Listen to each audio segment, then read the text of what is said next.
இன்னைக்கு என்னம்மா ஸ்பெஷல்?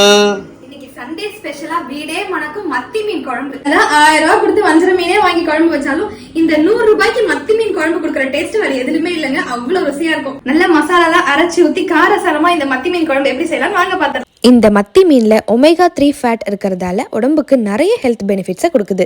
மீனை நல்லா க்ளீன் பண்ணதுக்கு அப்புறம் 1 ஸ்பூன் மிளகாய்த்தூள், 1/4 ஸ்பூன் மஞ்சத்தூள், கொஞ்சமா உப்பு சேர்த்து மீனோட நல்லா கலந்து விட்டு 1/2 மணி நேரம் ஊற வச்சிருங்க. ஒரு லெமன் சைஸ் புளியையும் நல்லா கரைச்சி வடிகட்டி வச்சுக்கோங்க. ஒரு கடாயில 2 ஸ்பூன் நல்லெண்ணெய் சேர்த்துட்டு 10 சின்ன வெங்காயம், 10 பல் பூண்டு, 2 தக்காளியை சேர்த்து நல்லா வதக்குனதும் அது கூடவே 3 ஸ்பூன் குழம்பு மிளகாய் தூளையும் சேர்த்து நல்லா வதக்கி ஆறுனதும் மிக்ஸி ஜார்ல போட்டு அரைச்சு எடுத்துக்கோங்க. ஒரு மண்சட்டியில 3 ஸ்பூன் நல்லெண்ணெய் சேர்த்துட்டு வடகம் போட்டு தாளிச்சதும் பொடியா நறுக்கின வெங்காயம், ஒரு கொத்து கருவேப்பிலை, நம்ம அரைச்சு வச்சிருக்க மசாலாவையும் சேர்த்து நல்லா வதக்கிக்கோங்க. புளி கரைசல், தேவையான அளவு உப்பு சேர்த்து குழம்பு நல்லா கொதிச்சதும் கடைசியா தேங்காய் பால் சேர்த்து 5 நிமிஷம் கொதிக்க விட்டு குழம்பு சுண்டி வந்ததும் மசாலால கலந்து வச்சிருக்க மத்தி மீனை சேர்த்து 2 நிமிஷம் கொதிக்க விட்டு இறக்கினீங்கன்னா கம கமன்னு மத்தி மீன் குழம்பு ரெடி. நம்ம விஜய் சேதுபதி சாருக்கு இந்த